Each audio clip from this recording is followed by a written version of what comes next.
My dear sisters and brothers in Jesus Christ, every year on 11th October, the Church celebrates the feast of St. John the 23rd.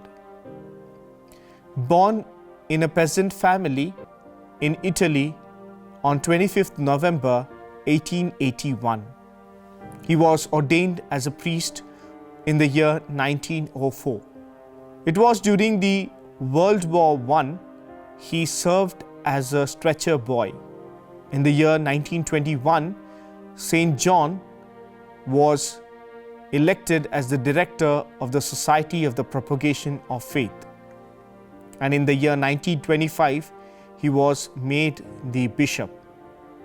Thereafter, as the archbishop and a diplomat to Turkey, France, and Bulgaria.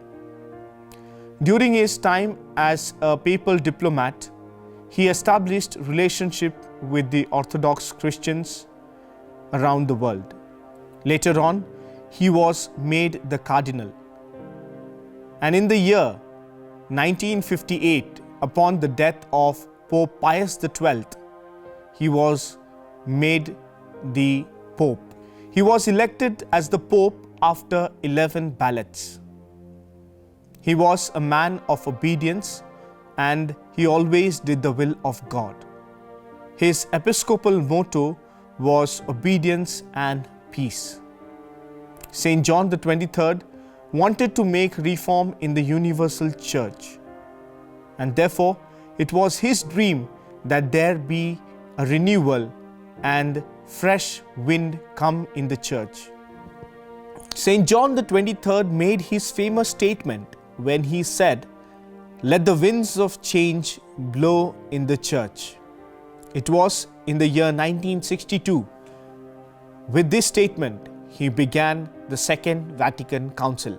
He could not live to see the completion of the Second Vatican Council, but he initiated a change to reform the church. St. John the 23rd was a man of foresight, and it was because of him that there was a spiritual renewal within the church during the Second Vatican Council.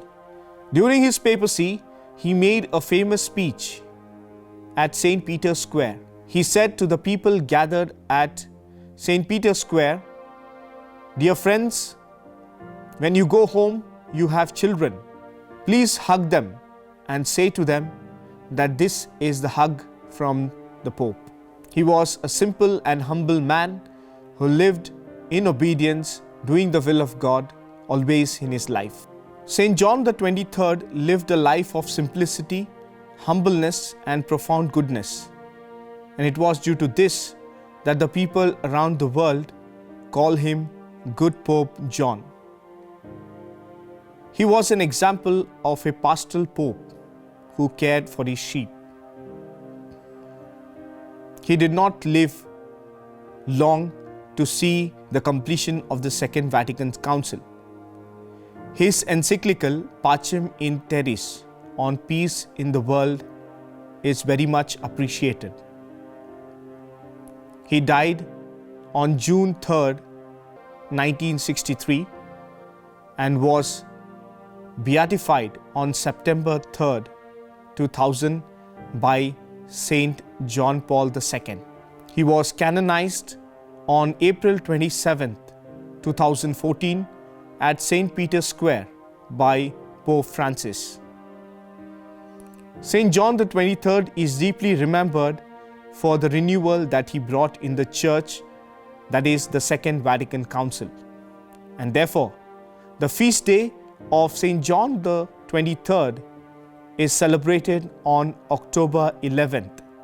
It is neither his birthday nor the day of his death, but the feast day of St. John the 23rd is the opening day of the Vatican Council II. So my dear sisters and brothers in Jesus Christ, let us pray through the intercession of St. John the 23rd that we too live our life in obedience to the will of God and on bringing peace on this earth.